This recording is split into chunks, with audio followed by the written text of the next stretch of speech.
301. Que dá o início quase.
Atos dos Apóstolos, capítulo 2, ao partir do versículo 39.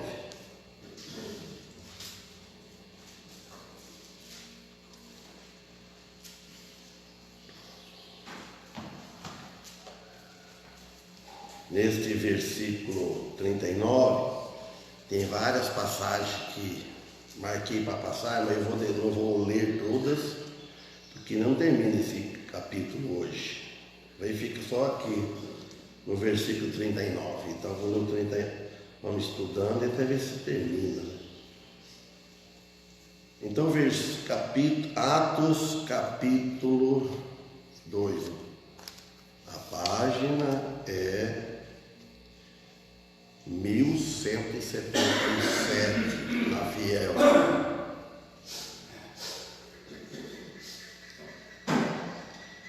Então diz assim: porque a promessa vos diz respeito a vós, a vossos filhos e a todos os que estão longe, a todos quantos Deus nosso Senhor chamar. Quer dizer que a promessa de Deus não foi só para eles. Quer dizer, nossos pais, Abraão, Isaac, Jacó. Então continua essa promessa, não só para aqueles em Jerusalém, e sim para nós que estamos longe. Quando foi escrito isso, então nós estávamos longe, está dizendo, no mundo inteiro. Quer dizer, não é só escrito para eles, no mundo inteiro. Quer dizer que a fila não para, ela está andando, né, cada dia, cada hora, andando depressa. E nós não estamos percebendo, às vezes. Ele está chamando a quem quer. Até se tiver sede, venha, está convidando a ir a ele, como ele disse àquela mulher samaritana. Então, para ir a Cristo, a salvação tem que ter sede da salvação, né? Não vamos lá, porque tem mais outras passagens e vamos demorar. Então 40. E com muitas outras palavras isto testificava e os exortava, dizendo: salvai-vos dessa geração perversa. Então ele está dizendo, não foi só aquelas palavras, com muitas outras palavras isto testificava, ele afirmava, ele dava testemunho. E também exortava, alertava as pessoas, dizendo: ó, salvai-vos desta geração perversa. Então quer dizer que a exortação é esta: salvai-vos desta geração perversa. Então fala perversa, geração incrédula. Esta geração que está sem Deus no coração. Fala o nome de Deus, usa o nome de Deus, mas não vivem no nome de Deus. Não está seguindo o caminho que é Cristo. Então é uma geração incrédula. Ela está sem perdão. E resultado disso, para modificar isso, melhorar a situação, é a aceitação do chamado de Cristo, aceitar o chamado de Cristo, para ficar protegido. Quem aceita Cristo fica protegido neste mundo, sob a proteção de Deus, porque se ele morrer a partir deste mundo sem Cristo, está perdido para sempre.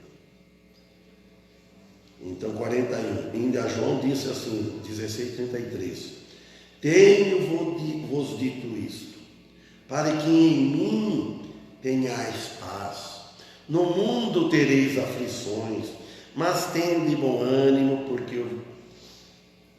porque eu venci o mundo. Então ele disse, isso é para ter bom ânimo. Então o cristão ele deve ter ânimo. O cristão não tem motivo para viver triste. Nós vivemos tristes às vezes, mas com as coisas deste mundo, com os problemas, com família. Então isso é natural.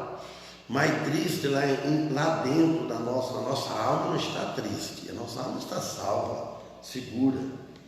E o 41 diz, de sorte que foram batizados os que de bom grado receberam a sua palavra. E naquele dia agregaram-se quase 3.000 almas. Irmãos, você veja que conversão.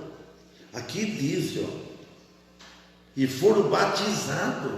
Como que batizaram essas 3.000 almas? Hoje só Deus que sabe.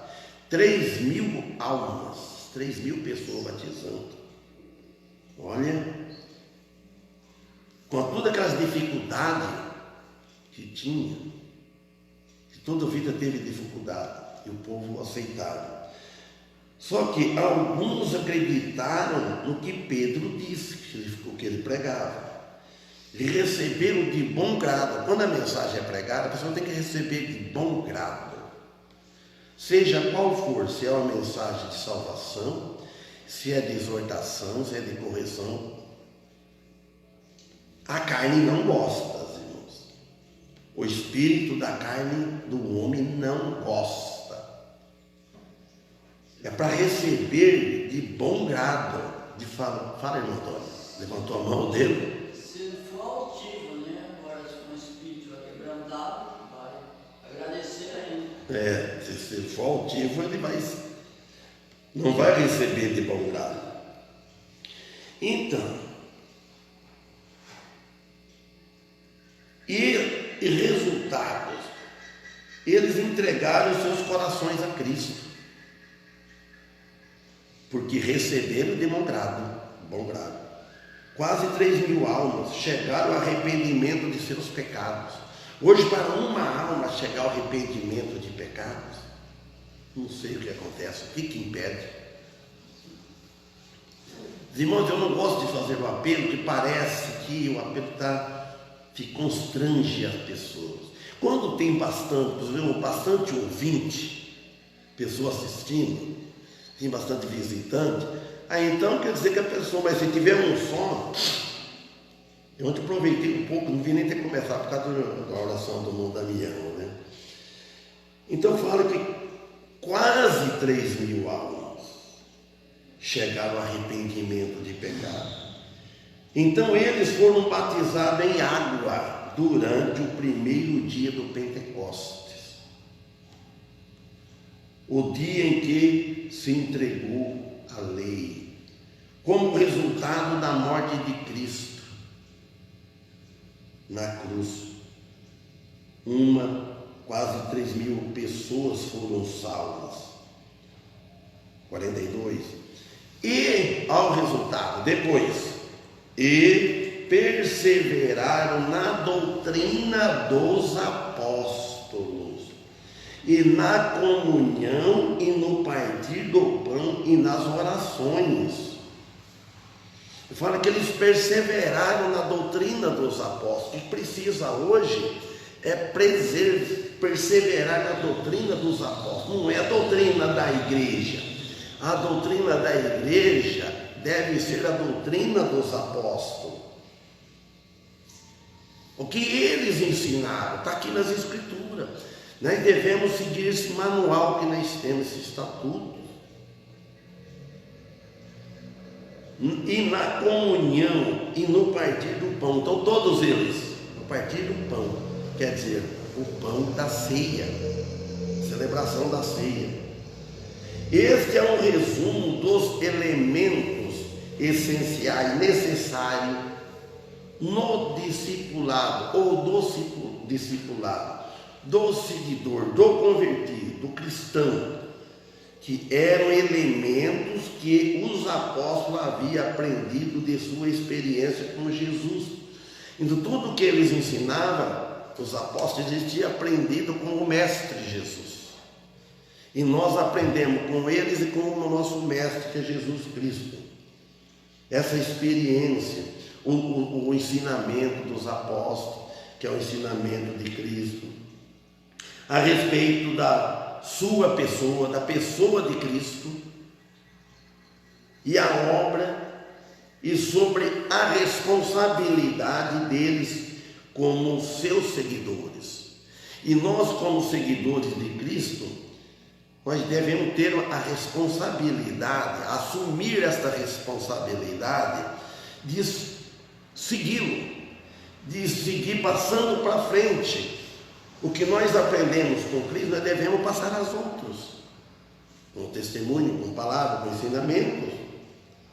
A comunhão de Cristo com os seus discípulos, na ceia do Senhor, ao partir do pão, e a sua vida de oração. Então, todos juntos comigo, tinham aquela comunhão com Cristo, com Ele, e nós comunhão com Cristo, em Cristo. Ele estava com Cristo. A nossa comunhão em Cristo, que Cristo está nos céus, o nosso Senhor, e o Espírito dele habitando em nós. Então, nós somos discípulos quer dizer seguidores. Cada mestre tem os seus discípulos. Tem os mestres que não são verdadeiros, são religiosos, e tem os seus discípulos, seguidores dele. Oração pelos discípulos, e com eles naquela doutrina que se encontra no versículo 38. Tinha que ver com a celebração da ceia do Senhor, que se levou até o final e vai até a vinda de Cristo. Em um ambiente provavelmente muito mais informal que nos dias de hoje. E nas orações, simplesmente quer dizer que era uma igreja de oração. A igreja de Cristo deve ser uma igreja de oração, falando com Deus, clamando a Deus. Irmão, talvez dá tempo de iniciar depois no capítulo 3. Lá vai contar alguns milagres de Pedro no começo. Aqui no 43, fala: e em toda a alma havia temor, e muitas maravilhas e sinais se fazia pelos apóstolos. Hoje ninguém faz esses sinais. Hoje ninguém faz. Deus trabalhava de um método diferente com eles. Eles agiam. Então, refere-se ao movimento e à operação do Espírito Santo, vendo as coisas que faziam, visível. E todos tinham uma admiração reverencial a respeito das maravilhas eternas que eram pregadas. O Espírito Santo fez isso a fim de dar para a igreja um grande princípio, desde aquele tempo, ensinando os apóstolos, tudo que vinha até chegar até nós hoje. E hoje, infelizmente, as igrejas, que é o que nós conhecemos, estão bambeando, estão devagar. Não é igual antigamente. Parece que o povo tinha mais entusiasmo, tinha mais interesse nas coisas espirituais, sair para as ruas, viver a vida nova, era novidade. Hoje não. Tudo isso seguiu junto como tem a intenção de seguir, mas tendo como base mais limitada, como explica a última parte do livro de Atos. Vamos ver agora 44. E todos que criam estavam juntos e tinham tudo em comum. E todos os que aceitavam Jesus, aceitavam as palavras de bom grado, estavam juntos. Tem que caminhar juntos. Corresponde à grande animosidade, aquele ânimo dos judeus contra os seguidores de Cristo. E os cristãos tiveram que unir-se como resultado de milhares que perderam seus trabalhos por causa de seguir a Cristo. Hoje ninguém está perdendo emprego por seguir a Cristo. Eu quase abri um parente quando entrei de novo, a primeira vez que eu entrei na firma, sempre trabalhando autônomo. A gente, quando entra nesses lugares, a experiência é outra, é completamente diferente. Trabalho numa empresa, uma construtora grande, tem muitos fiscais, tem muitos carregados, vamos dizer, de capacete branco, que está em cima. Você tem que trabalhar só de almoço que você passa, eles ficam observando o rendimento.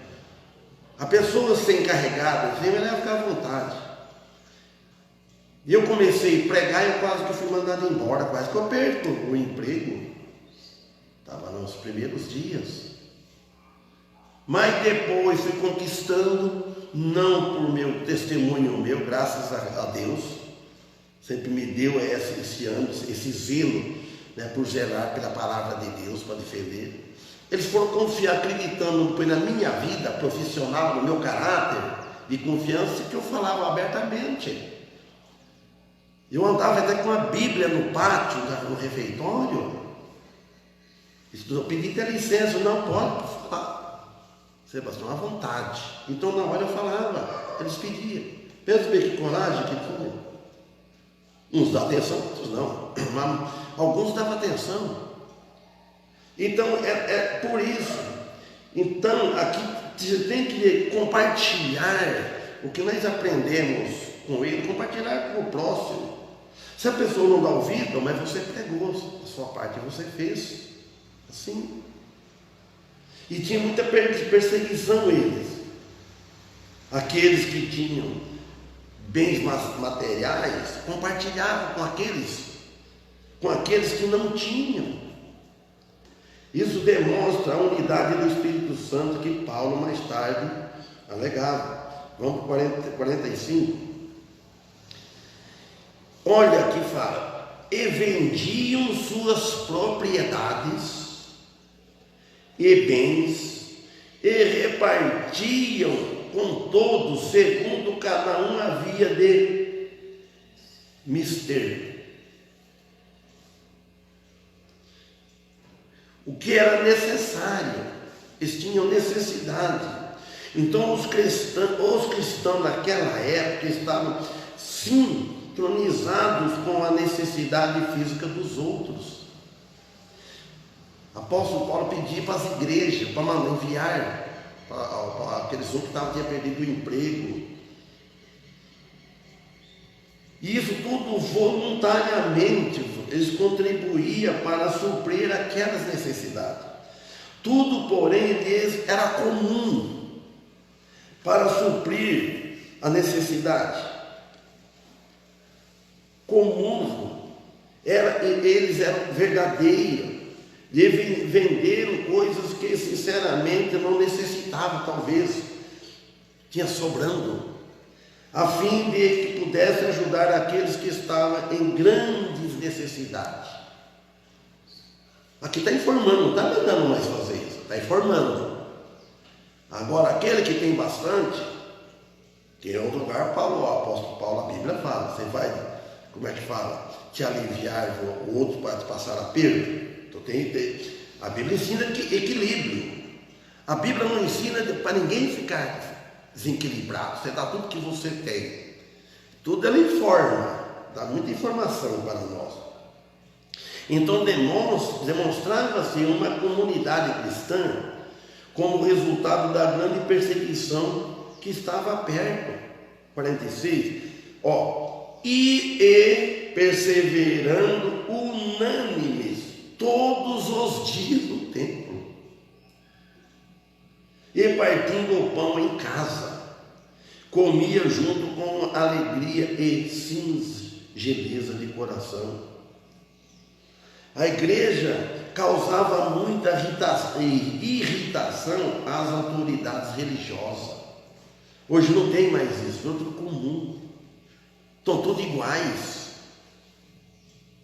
Quer dizer que a igreja em si estava realmente resguardada em casa, comportada parte em Jerusalém. Eles tinham gozo que a perseguição não lhe ia incomodar.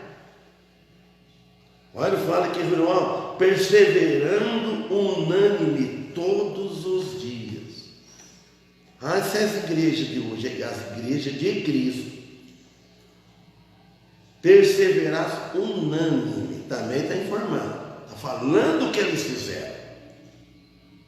Hoje temos 5 cultos, não é? Alguém fala que eles têm culto demais. Tira um culto que sabe melhor a família. Pode tirar o que for, né? Pode deixar só um só. Não. Então, todos os dias no templo. Eles perseverando, é bastante.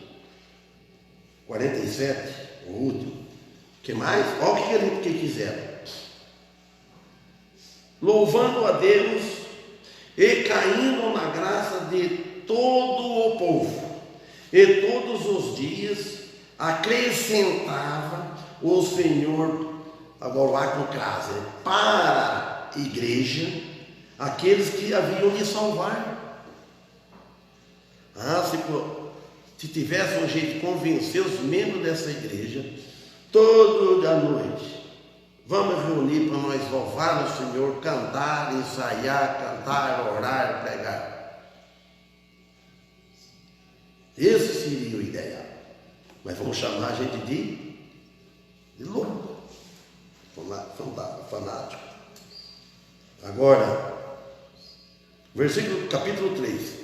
E Pedro e João subiam juntos ao templo para a hora da oração à nona. Vale, Pedro e João. E era trazido um homem, agora vamos ver, o 2. E era trazido um homem que desde o ventre de sua mãe era coxo, o qual todos os dias punha à porta do templo, junto à porta do templo aqui, esse aqui em casa aqui que funciona assim, de avileira assim, junto à porta do templo, chamada Formosa, para pedir esmola aos que entravam no templo. Está falando aqui que desde a infância deste homem. Então, aqui indica que eles foram comovidos pelo Espírito Santo a fazer isso. Pedro quis primeiro que escutasse o que ele estava para dizer. Sim. E olhou para eles.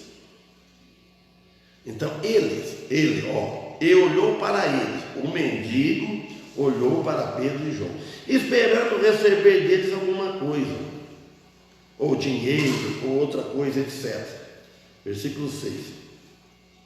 E disse Pedro: não tenho prata nem ouro, mas o que tenho, isto te dou. Em nome de Senhor Jesus Cristo, o Nazareno, levanta e te anda. Vocês notem bem, quando eu falo, como nós falamos mais aí eu que falo, não é que eu estou dizendo que eu falo que Deus não cura. Eu digo assim, Deus não cura, não faz como fazia no Antigo Testamento, com os apóstolos, com os profetas. Olha aqui, quem é que faz isso? Se Deus usasse os pastores, os membros da igreja, por mais espiritual que seja, então não tinha ninguém, não existia nem hospitais. Irmãos, nós oramos, Mas quanta vez você ora, por dois doente morre, ele não sara. A pessoa fala, oh, eu recebi uma bênção, recebi uma cura. Depois ele tem o retorno no médico, vai lá ver, tem que fazer isso. Então não foi curado.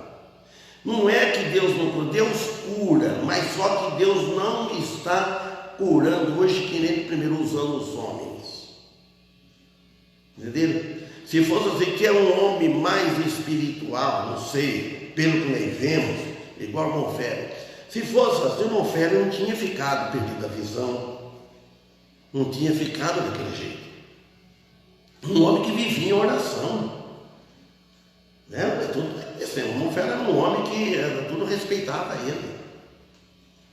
O jeito dele dirigir, o jeito da igreja, o jeito dele tratar com o povo. Ele era um homem de oração. Quantas vezes ele orava para um doente, e Deus não atendia. Então, olha bem.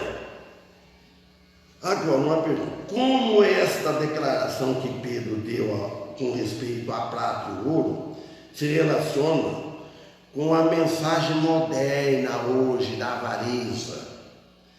Precisamente neste mundo, a igreja moderna tem bastante prata e ouro, mas não tem o poder de Deus, o poder do Espírito Santo, que é o Espírito Santo, o candeeiro.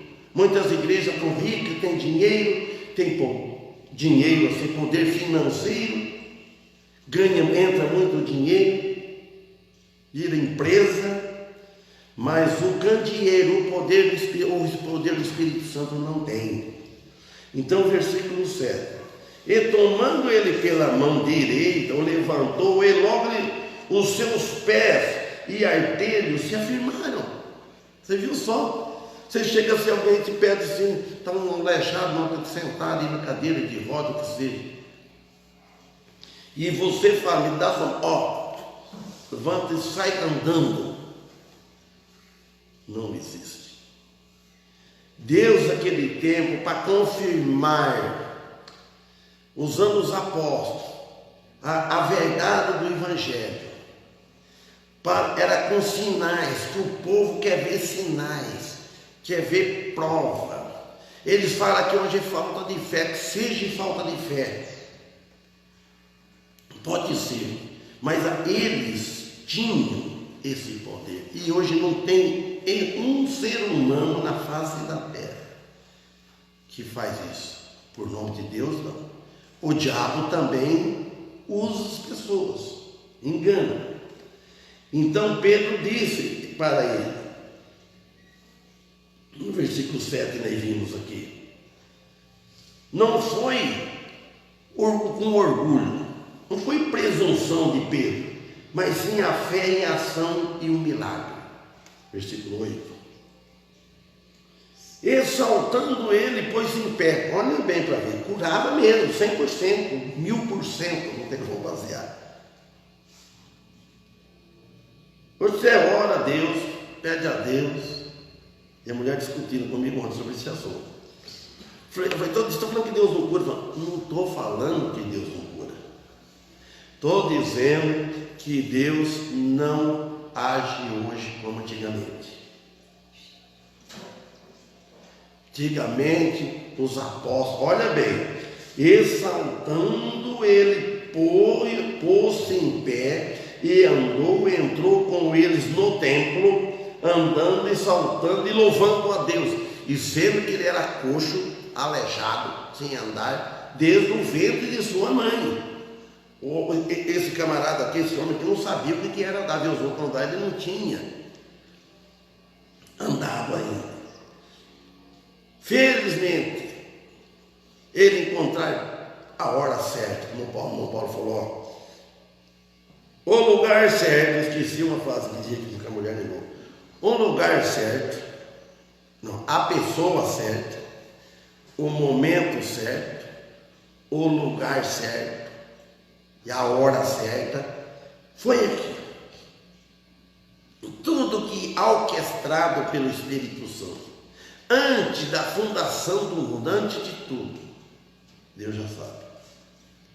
Eu falei, Fui lá no hospital lá da Marília, orei lá, não sei quem é que estava lá, né? No Hospital São Francisco, lá também, não estava uma Virgínia, acho que era lá que ela estava, e volta, com a Bíblia, peguei. Se fosse naquela época, Pedro orava,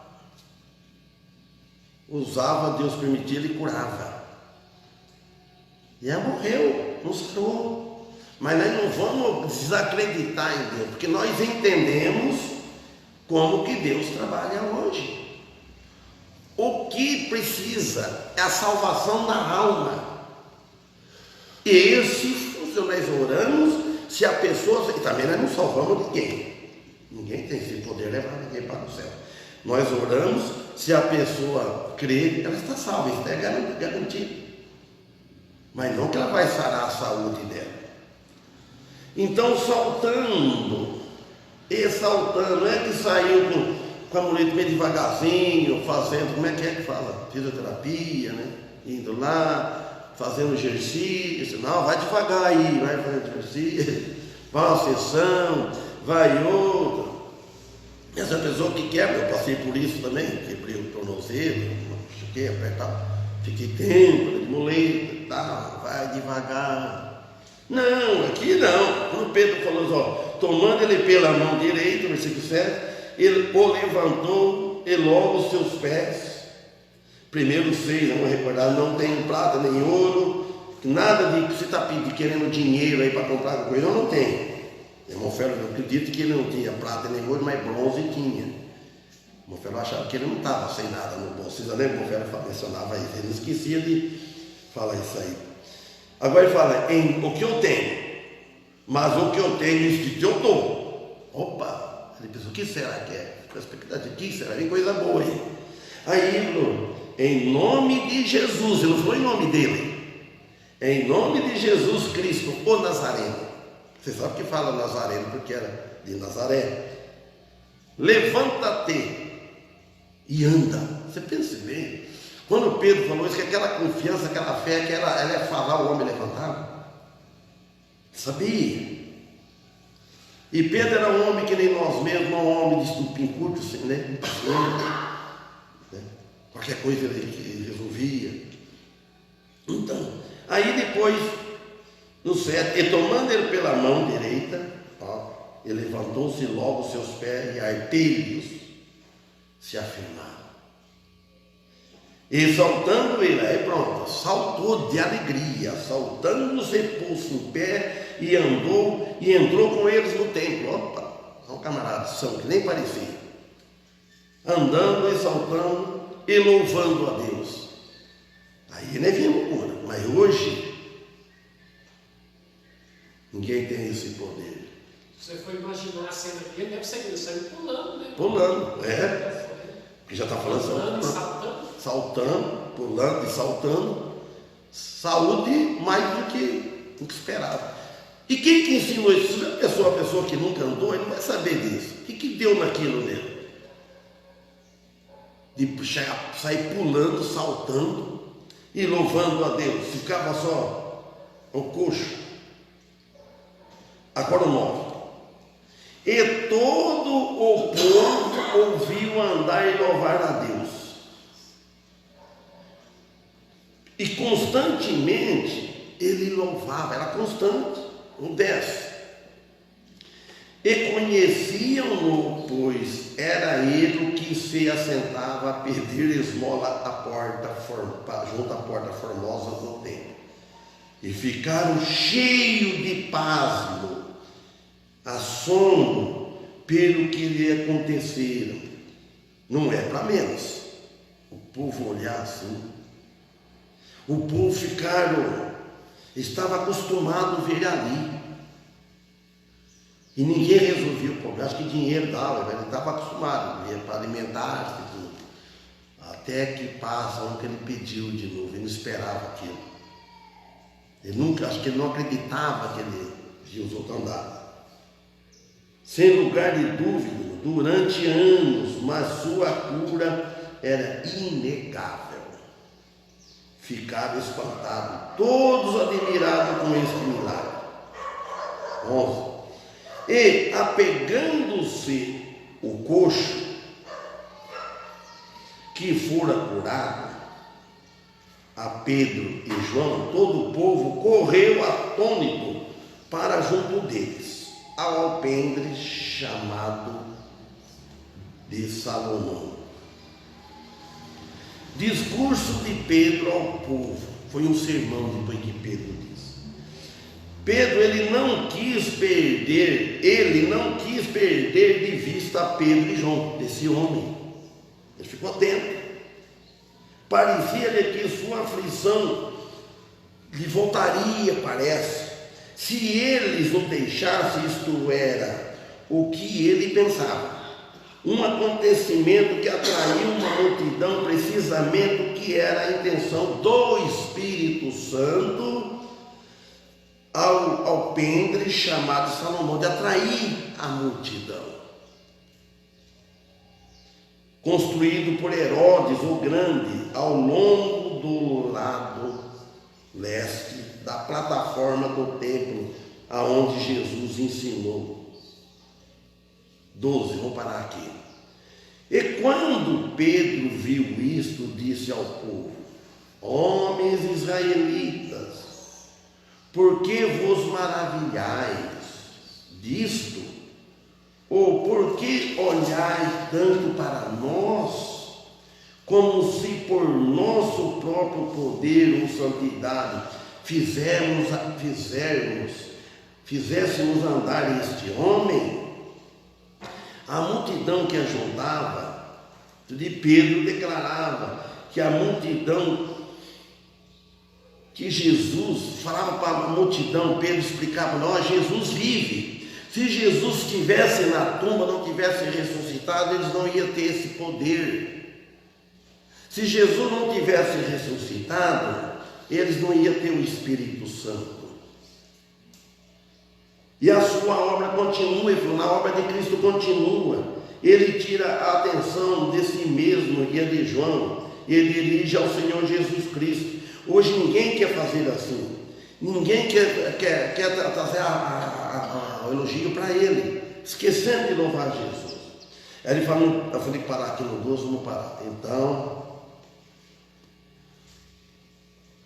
ficamos com essas palavras que lemos aqui. Não desanimamos de orar, não perdemos a fé. Nós estamos cientes que ninguém tem o poder do Espírito Santo de curar, não tem poder de falar em língua, não tem poder de nada. Ninguém tem esse dom mais. Esse dom foi cessado quando veio as Escrituras. O poder que nós temos é o Espírito Santo de Deus que está lá em cima. Se Ele quiser nos usar e fazer que alguém sare, Ele tem poder, mas nós não vemos isso hoje. Deus agindo desse jeito. Que quanto que a gente vem orando e a pessoa morre. Porque o povo está muito incrédulo hoje. O povo está muito afastado de Deus. É muito diferente daquele tempo. Aquele tempo não tinha as coisas que tem hoje, as atrações que tem hoje.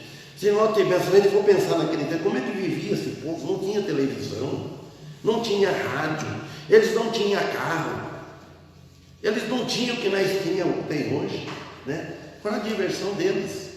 Viviam do mesmo jeito. E viviam. Não... Quando eu era menina, não tinha nada disso, né? Voltando, eu estou falando daquele tempo, mas aí no tempo nosso também não tinha também. Não tinha gás, não tinha luz. Não tinha gás, não tinha luz, não tinha conforto. E agora isso vai longe para lembrar. Quando eu namorava, minha velha só comia uma coisa: compra fogão a gás. É o que ela pediu. E eu falava para ela assim: não, vou fazer um fogão a lenha. E nós tinha por costume, sempre tinha bastante arroz, era limpar a máquina. O arroz vai ser socado no pilão, que minha mãe fazia. Mas, mano, dificilmente levar na máquina. Era só hoje, café socado no pilão. Ou no moinho, mais socado. Então ela pedia: compra o fogão a gás. Foi o primeiro fogão a gás, daco vermelho, Play 2 botijão. Ninguém tinha lá no sítio, ninguém. Vocês vejam só, a novidade, aquilo já aparece, né? Mas tudo difícil e vivíamos. Deus, às 10 horas, amém? Então que Deus abençoe, que estaremos hoje à noite aqui para louvar a Deus, cultuar o Santo Nome. E Deus me preparar que vão pregar, por enquanto eu não sei, Ele sabe já. Imagina só, eu não sei. Tem muita coisa preparada para a igreja que eu falei, ó. Falei, eu vou morrer e não vou pregar tudo que estudo. Muitas coisas do Antigo Testamento, do Novo Testamento, tudo aquilo estava registrado aqui nas pastas, aqui, ó. Mas não sei, Deus é quem sabe. Então, quem nós vamos cantar? Então, no ato da cura, perguntar a Jesus Cristo quem pecou. Foi ele, o pai dele, né, para que ele nascesse Jesus, nem ele, nem o pai dele. Isso é para que se manifestasse o poder de Deus. Se não tivesse o mar vermelho, se não tivesse os cegos, se não tivesse os aleijados, como Deus ia revelar esse povo de coração duro, ele existe? Pararam para pensar nisso? É. E assim ainda duvido, ele pode fazer. O homem é criação, pegou o barro e fez, faz o que quer de cada ser humano. É só entregar a vida a ele. Pode pregar, irmão Antônio, pode continuar. Então é assim. Coelhinho. Eu não vou falar mais, eu passei no médico, ele chama o doutor Adriano, eu divido meu histórico, o meu problema, ele falou, o senhor é aquele que ressuscitou da cinza. Porque me deram 4 anos de vida, eu trabalhando até hoje. Eu falei, não, a minha vida está na mão dele, né? E eu agradeço, louvo a Deus pela vida de vocês. Cuida de mim aqui, né? Através de vocês que Deus prolongou a minha vida. Mas quando eu falei para o doutor que eu queria comprar o paletó de madeira, ele falou, não, isso é diferente, tal, eu entendi, né? Bom, na vida. E ficou meu inimigo, e gosto por ele. Deus abençoe ele, porque através dele sou e continuo sendo abençoado. O doutor José Gasgalho, ele é presidente hoje lá de Marília, da saúde.